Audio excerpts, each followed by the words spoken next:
clear that I don't, in the big picture, I don't judge others. I can assess and tell you that other people didn't do a very good job sometimes, but it's not up to me to make the decision of whether they ought to be in the office or not. The fact is they were, and so Well, yeah, and what we're trying to talk about are your memories of your mm, career. This isn't I'm gonna I'm gonna level up with this guy and level up with this guy and level up with this person. yeah, We're not. That's not our objective in these no, conversations. Is we're yeah, talking about your career now. You interact with these different dispatchers, and mm. imagine that you've got different opinions about some of them. Who were the ones, when we think back to your dispatching career on the Northern Pacific, who were the guys that were really the examples? We talked about Smitty, we talked about Tom Melvin, Jim Fredrickson. Tell me more. Jim Fredrickson was absolutely one of the best. I mean, he was very capable. He understood the rules and he understood how to use the train order as a tool. Just like a woodworker can take a chisel and make something really nice, uh, Jim Fredrickson could take all of the rules of train order operation, timetable operation, and make a really good operation, make a smooth as silk. Uh, some guys couldn't do that, or they could do it, but they had to fight their way through, and Jim was easy as pie. Uh, So some people are naturally good at it, and some people have to work at it. In other words, right? that's Just that like in any job in any profession. that's right, and there's nothing wrong with having to work at it. No, Get no. it done. They get it done. Another guy who was just excellent, just everything. When you relieved that guy, everything was just perfect, and he didn't make mistakes. It was Jack Dara. I've never heard that name. Tell me a little bit about Jack Dara. Well, Jack ended up being the chief dispatcher in Seattle, and he was a telegrapher on the south end of the Northern Pacific and became a dispatcher in about 1948 at the same time as Jim Fredrickson, and worked as a train dispatcher for many years. And he also was our union representative and in the office, and then later he became the general chairman on the Northern Pacific and on the Burlington Northern. Oh my. And he was a very capable union representative. If you had him for a union representative at an investigation, you were in good hands, because he Knew was, what the rules were and knew how to protect his people. yes, he did, and he could write up a submission on a grievance claim or on a an appeal to get somebody's discipline expunged, or he 100%. So Can't speak more highly of his ability to do those things. how what was sort of the thing that just made these guys more special than what makes them better? I guess two things. Number one, of course, is ability. If you Well, haven't got that, you're not going to fool anybody. The second thing is personality. Now, Jim and Jack both were, as you may recall, a little bit short on a couple things. Jim wasn't really affable and outgoing and handshaking and good time Charlie guy, and Jack was kind of reserved. So he wasn't like that either. But doesn't matter. It doesn't matter. They were good enough that their outstanding abilities as train dispatchers and their just kind of normal abilities as being people got them through just fine. okay. So then, were these people that you would consider mentors, or who were the people that trained you and enabled you towards this part of your career? For mentors, as far as train orders and timetable operation, yeah, Jack Dara and Jim Fredrickson, and a third guy, Dick Noble. Hmm.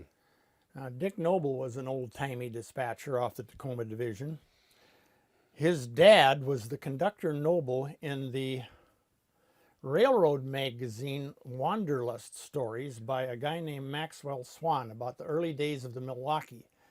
And he talked a lot about Conductor Noble in those stories, and that was Dick Noble's dad, working But he around worked. Spokane and Malden and Cle Elum, Othello in the very, very early days of the Milwaukee.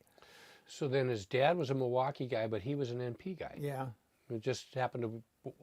I didn't know that until it was too late to ask Dick about it. I would have loved to known that back in the days when it would have when I could have talked to Dick and said, how did all this happen?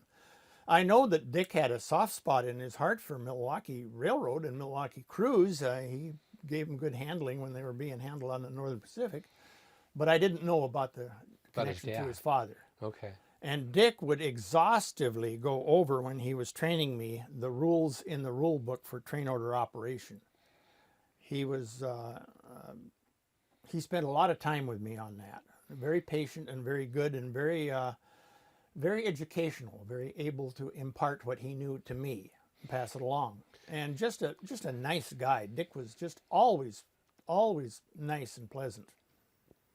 So dispatchers have different rules than telegraphers, or we're both using the consolidated code, but then Well, there's a dispatcher's code too, or what? No, well, the dispatchers have a dispatcher's manual, but basically the dispatchers are expected to get a lot more out of the consolidated code than a telegrapher is. A telegrapher gets the part out about what they got to do with the train order signal and all that, but a telegrapher doesn't get quizzed to any extent on really the meaning of the train orders. The dispatchers do.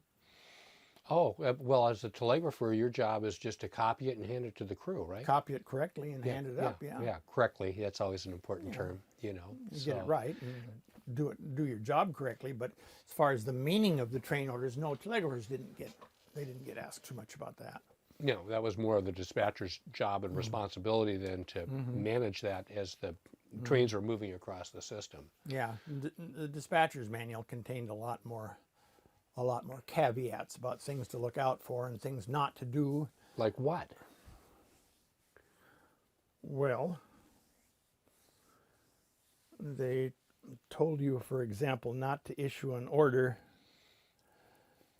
telling two separate trains in the order to wait at some stations, and then adding at the bottom of the order 4 extra 99 East, because nobody can be sure of the meaning of the order if that last line doesn't follow each set of trains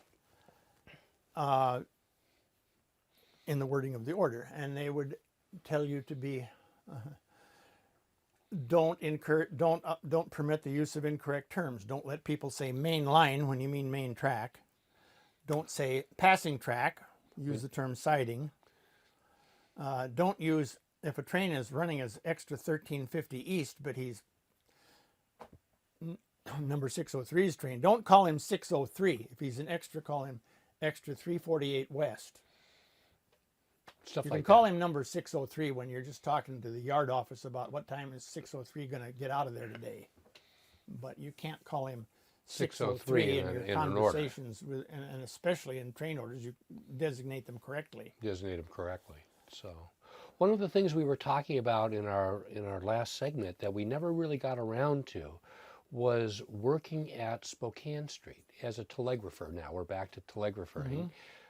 What was it like? What did you do? What was all going on? That was the south end of Stacy Street. You had the line to Harbor Island. You had the UP. Didn't you get a little bit of Milwaukee action? Milwaukee and NP and a little bit of Great Northern switch engines and a line to Harbor Island. And you were kind of the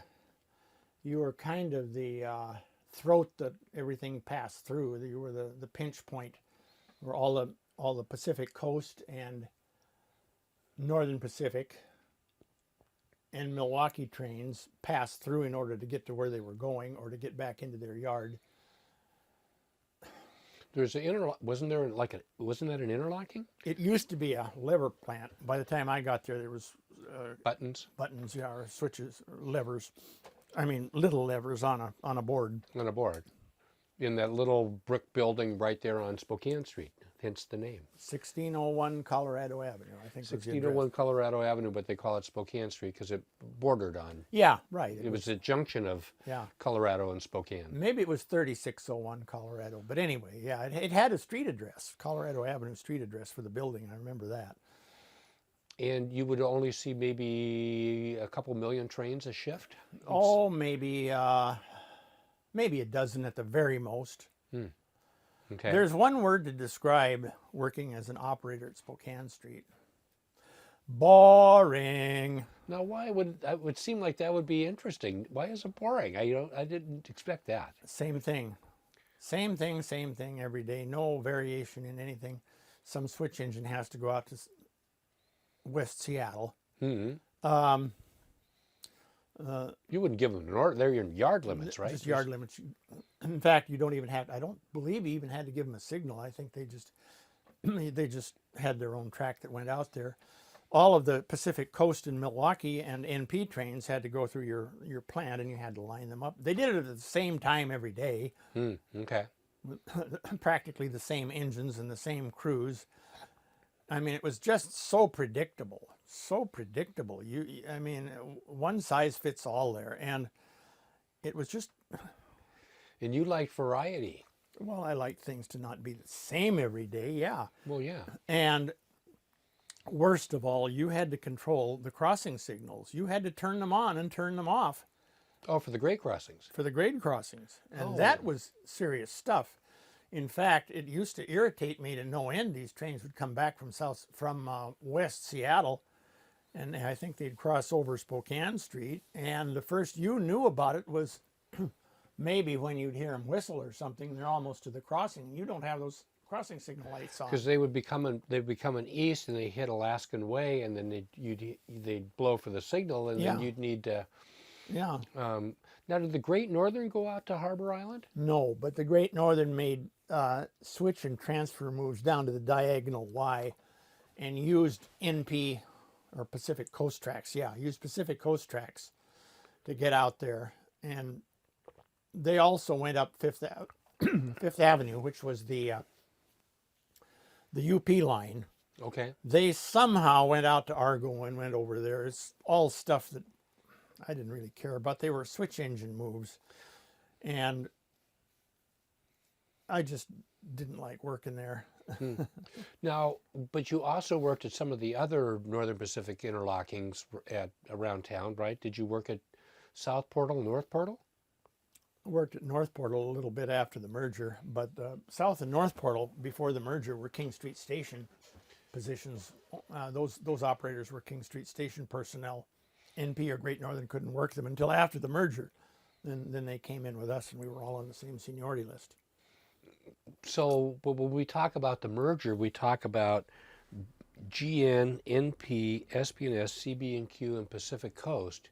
I never hear about King Street Station being one of the merger partners. Yeah, it was. Okay. Yeah, So that was all its own little world. it was.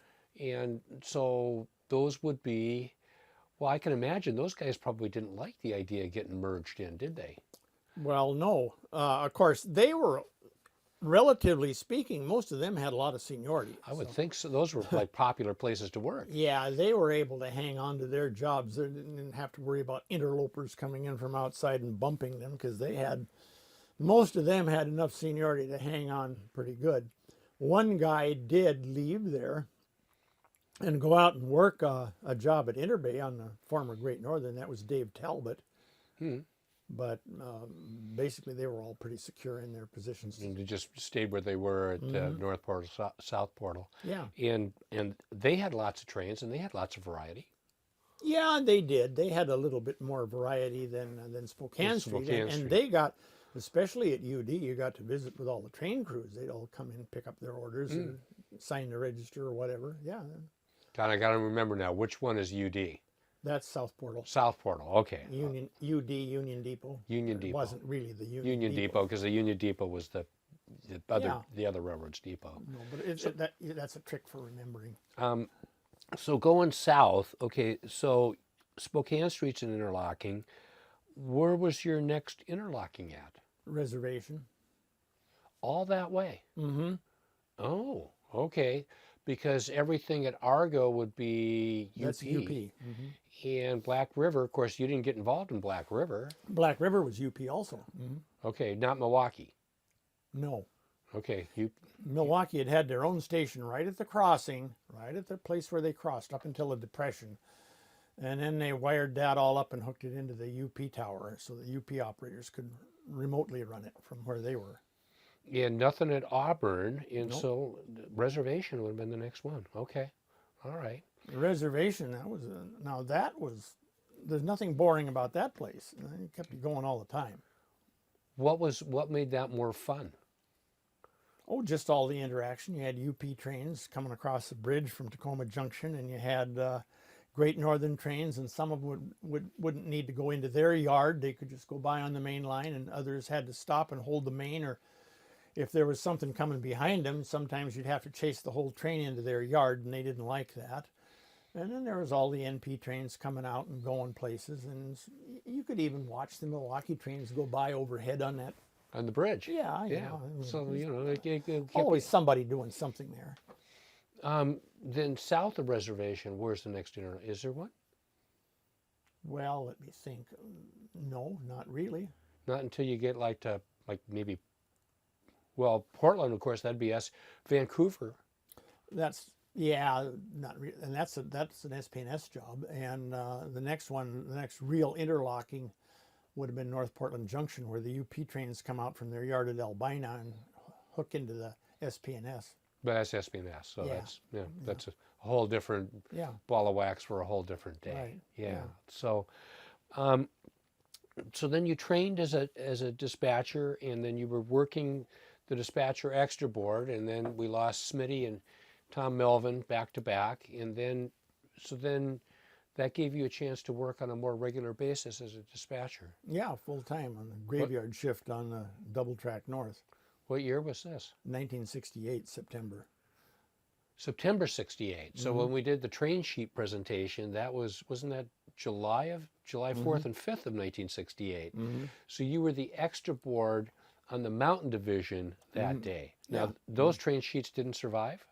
Apparently not. I mean, I suppose we could do a real good canvas of the PNRA. See if we can find They them. might turn up, but Yeah, I'd be kind of curious to see. the short answer is no or maybe, but I don't think so. Or we haven't seen them so far. Nope. Would be the factual answer. We don't know yet. Right. So, so you started in 1968, and you were working third trick. And how was that? Well, it was okay at first, but after a few months, it got pretty boring too. It was, you could have taken rubber stamps and rubber stamped the train order book, the same old orders at the same old time every day to do the same old thing. And I'm starting to learn you don't like that. I don't like things that are boring, and I don't like Routinized. yeah, Yes. and I don't mind a little bit of repetition, but I don't like it being, shall we say, forced on me as a way of doing business every day, having to do repetitive things, the same words at the same time, you know. It's just, yeah, you're just doing the same thing over and over and over again. So Yeah. after a while, it just got to be boring. It did. How long did that take before it, you know, from interesting and this is really cool and I've got a new job to this about is just, 3 or 4 months. and how long did you stick with it? Well, in March of 1969,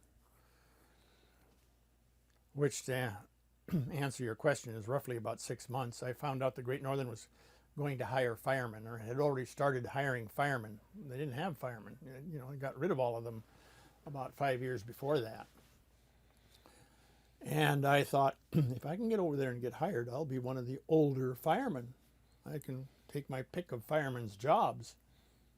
And all the trains still had engineer and fireman, right? Well, they didn't have firemen. They had gotten rid of most of the firemen by that time. Why would you hire a fireman if you didn't need him? Well, a board award allowing them to get rid of all their firemen on the Great Northern and Milwaukee had expired. And I don't understand why the adjustment board would ever give an award out that expired 5 years later or 4 years later, but it did. Unlike the NP, where they paid off all their firemen and didn't use a board award to get rid of them, they just paid them off and gave them money and said bye-bye.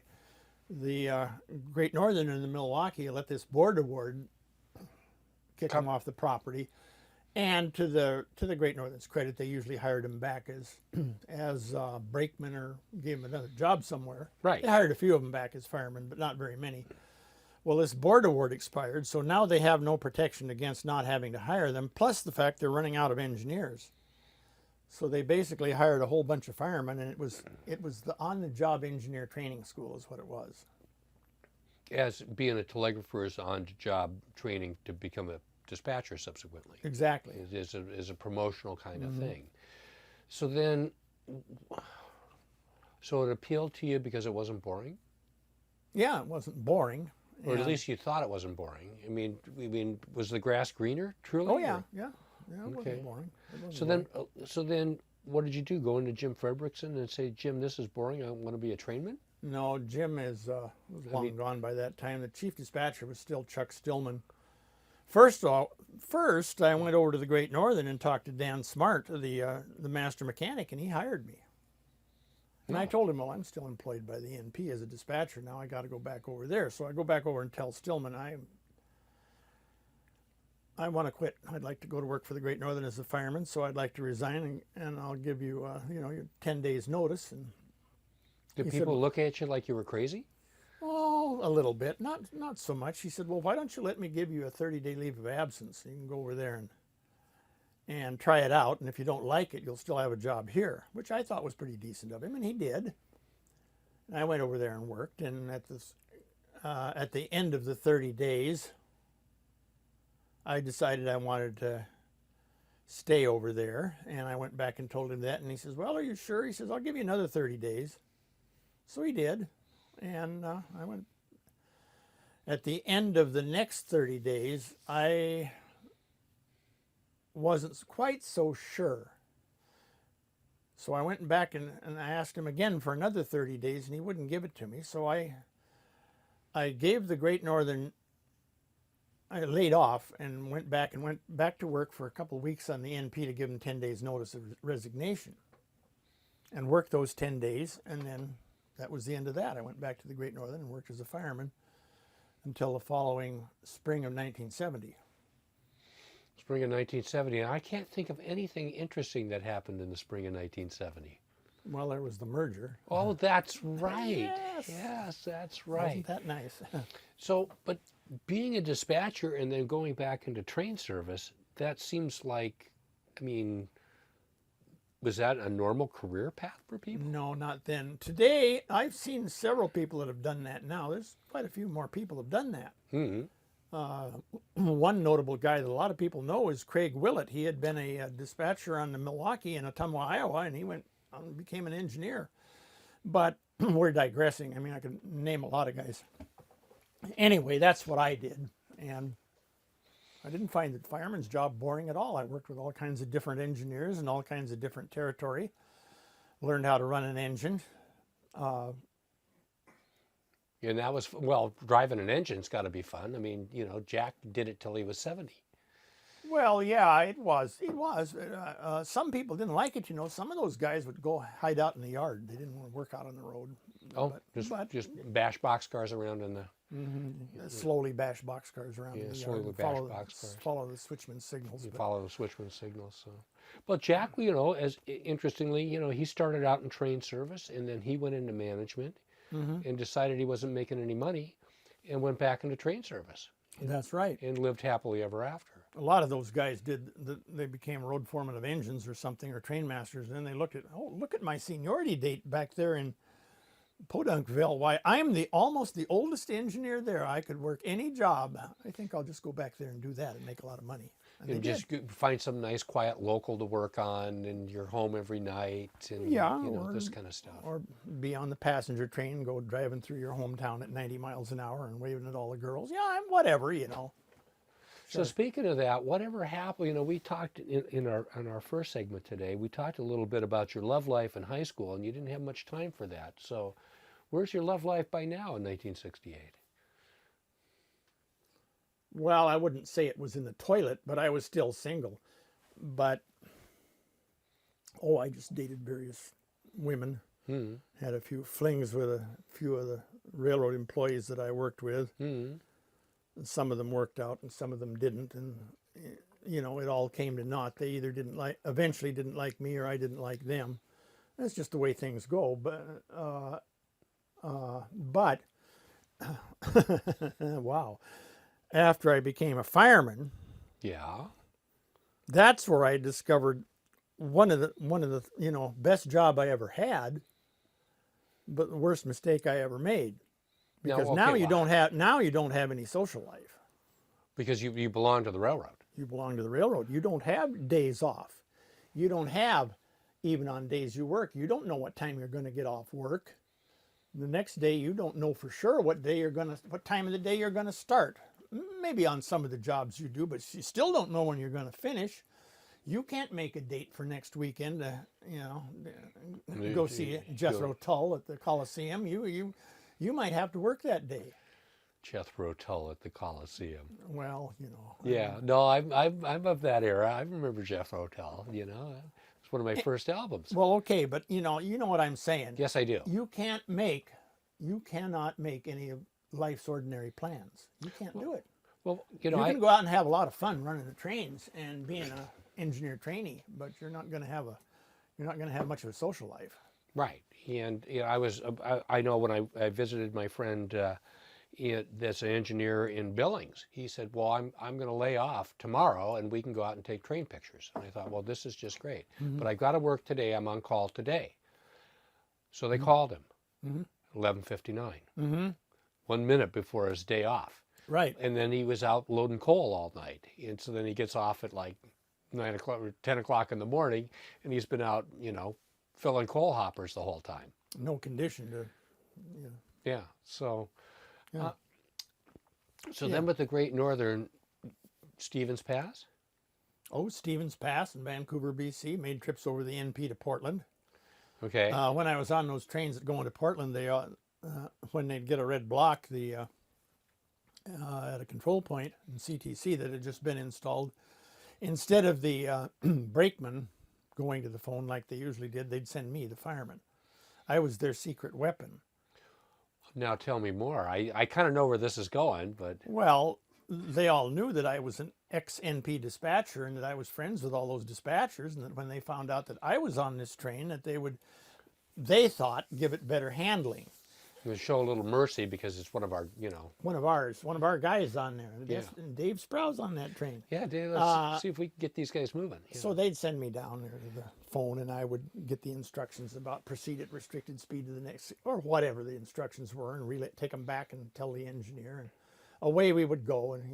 And one of the brakemen, Ron Keller, that normally would have been Ron Keller's job to go to the phone, he says to me, "You're our secret weapon. You can go to the phone." So then when was that line double tracked? Oh, that had been double tracked ever since. I mean, I'm sorry, CTC'd. In 1969 and early 70. Okay. All from Centralia or Wabash Yeah, I know where Wabash is. down to Vancouver. It was CTC. They didn't CTC anything north of there until several years later. Oh, during the Burlington Northern era then. Right. Oh, so that was still all train orders. Double track train orders. Yeah, so you didn't really have a whole lot, it'd No, be pretty simple. pretty simple. So then the Great Northern, you learned how to run locomotives, and you got to see the world, and Stevens Pass, Bellingham. Tell us some of your memories from those times. Oh, I just remember working those jobs, and I can remember being assigned to the Skykomish helpers one time when we were at Kashmir, and some train came along westbound that we were supposed to help, and they didn't have enough power on the head end, but they had a short enough train that it didn't need to have a helper cut in. All we had to do was go on the head end. Well, it was traditional on most railroads, Great Northern included, that when you put a helper on the head end, the helper crew runs Runs the train. Right. from Kashmir to Skykomish. Well, the engineer on that train happened to be the legendary Robert J. Smith.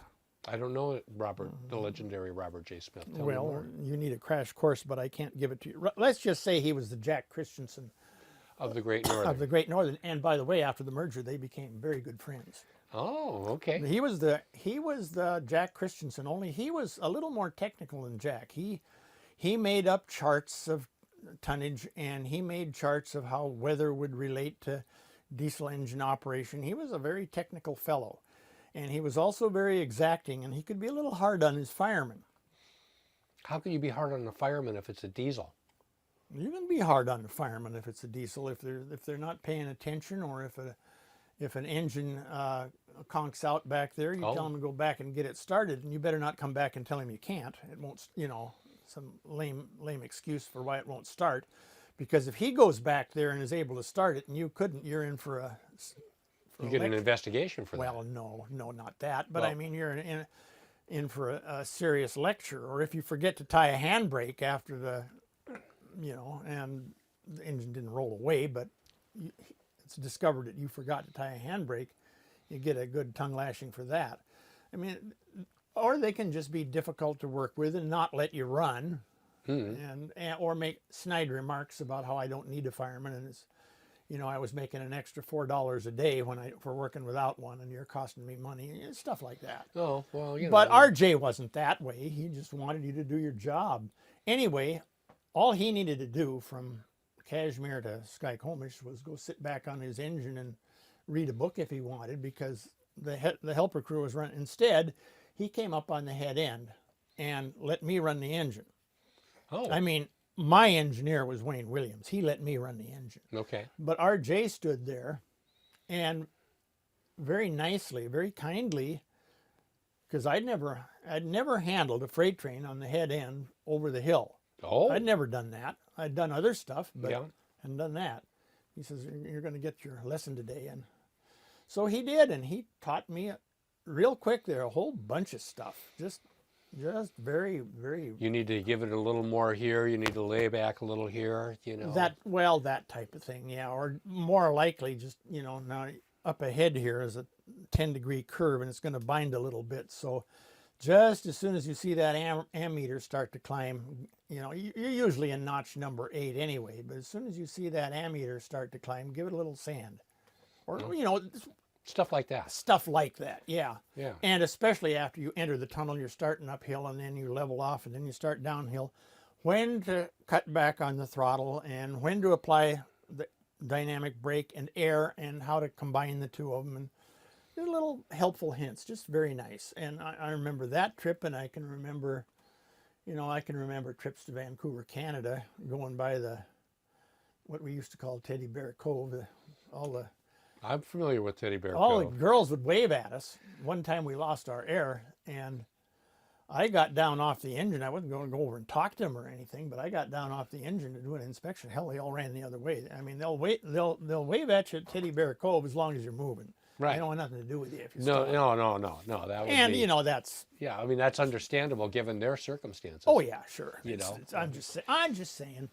Yeah. Those are things you remember, and Just like going by the Red Lion Hotel in Port Angeles. that's right. Yeah, that sort of thing. That yeah. type of thing. Yeah. Yeah. Okay. So what kind of power were you using back then?